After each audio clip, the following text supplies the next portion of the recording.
Good afternoon. My name is Levi Bartz. I started Northern Waters in 7th grade. This is my 7th ILP.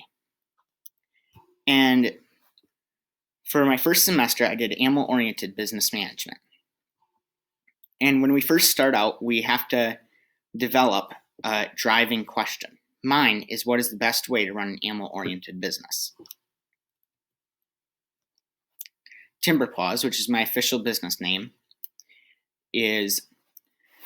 was developed through 4 phases: planning, research, writing, and product. In the planning phase, we create our essential question, we propose, we get approval from the teachers, we do our hot questions, which are kind of the meat and potatoes of the project, and then we research those hot questions in the next phase, although we do a little bit of initial research to fill out our proposals.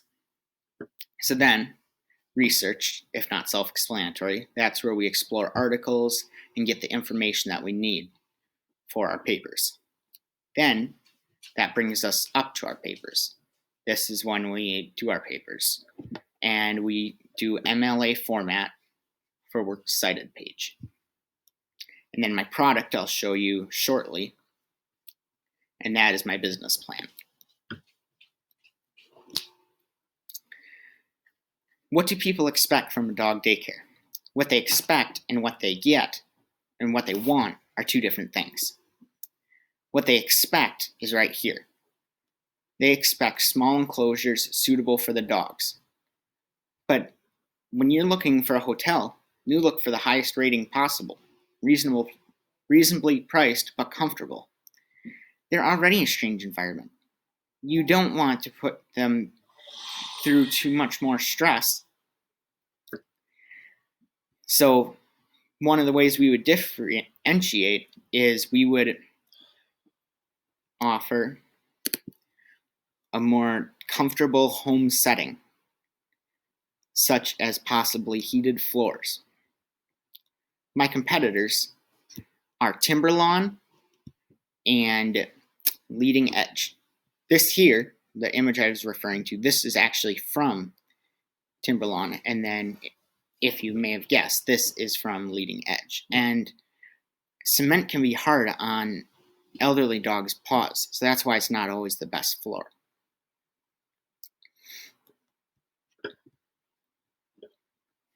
And some of the other stuff owners would want is, as I mentioned already, comfortable.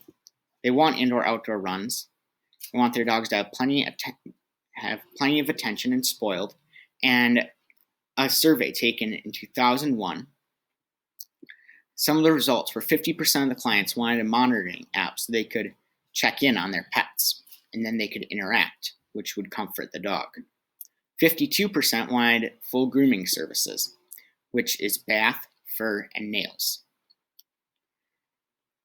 I would offer some early morning and evening drop-off hours / pickup, which would be perfect because when you go to work, you want to drop your dog off on your way. And they would be extra large and wilderness-based. We live on 30 acres, and you want your dog to feel, like I said, at home. Where do they feel mostly at home? In the wild or in your home? That's what we want to offer.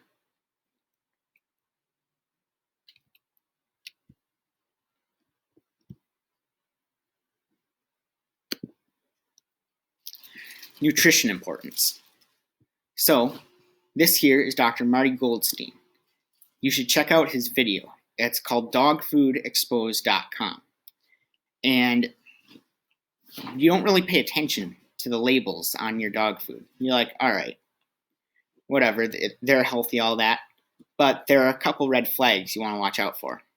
Just looking under ingredients, poultry byproduct, that's the first one that comes to mind. It should be a named source of meat. Poultry byproduct can mean intestines, it can mean brains, it can mean dead zoo animals, slaughterhouse leftovers. Yeah. And wolves, which dogs are descended from, they will go for organ meat first because that's the healthiest for them and it supports them better. Therefore, why not feed your dog the same? Why are you feeding them leftovers? And then the next one I see, some of the worst for you, well, for your dog, are soy, wheat, and corn. Here's soybean, corn gluten. Some animal fats are good, but there's not all of them are, so you got to look into that. I see corn. I see wheat right here. And I believe that we have covered that.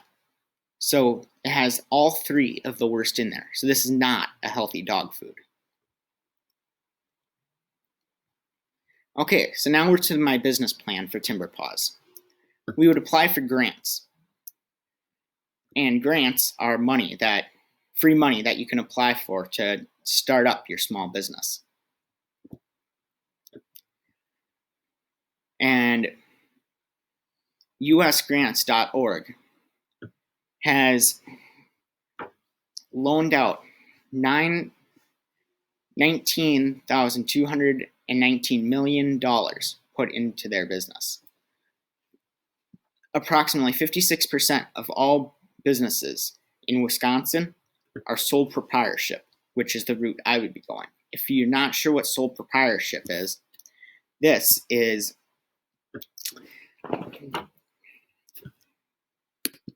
when it's run by one person. You're not partnered with anyone. And then some of the services. So because, of course, I'm still in school, I'm in 10th grade, so I'd still have to adjust that because you have to be out of the house by 7 to make it into school on time. So during the school year, which would run from September 1st to June 4th, mornings would be from 5:30 to 6:30 for drop-off/pickup, and evenings would be from 4 o'clock to 5:30. And summer vacation, since it's flexible, mornings would range from 7 to 9 for drop-off and pickup, and evenings would be from 3 to 5:30. Some of the services that we would offer are daycare and overnight stays. Some of the special opportunities involved in that, for both of them, are dog wash by Timber Paws and dog wash by owner. And adventure outings. So perhaps a day at the lake. And then we do what we can to cut the price down depending on your number of dogs. Legally, you can own up to 3 dogs without a license. And here are some of our short-term goals and long-term goals. Short-term goals should be straight to the point. And long-term goals, no matter what the goals are, they should be time-bound. And you'll notice here, add grooming. But I'd want to shadow someone and get the experience, because the way you'd cut a Labradoodle is different than you'd cut a Springer Spaniel. My hours of operation I already went over. Again, 7 o'clock to 9 in the morning during summer vacation, 3 to 5:30 in the evening, and during the school year, 5:30 in the morning to 6:30, and 4 to 5:30 in the evenings. And then this here, this is about us, and then this is about me. And this here is my logo. It's actually drawn after my Springer Spaniel, T-Bone. He's 11 and a half years old.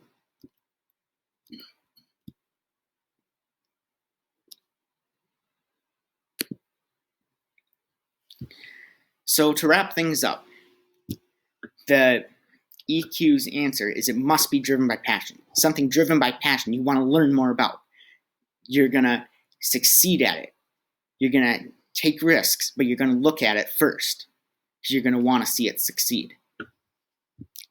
And for my dog daycare, I'll provide specific pet owners' needs. And I want to provide the best services with extras. And we'll give your dog plenty of attention and a comfortable environment. And we'll have our own healthy food. That way we're less likely to get sued if an owner were to forget their food. And then treats. Now, there are healthy ones, but something I want everyone to be aware of is it only should make up 7 to 10% of the diet. And again, if we were to feed them too many, then that again is a liability for us to be sued. Thank you for listening, and I hope to see you as one of my clients at Timber Paws in the near future. Thank you for listening.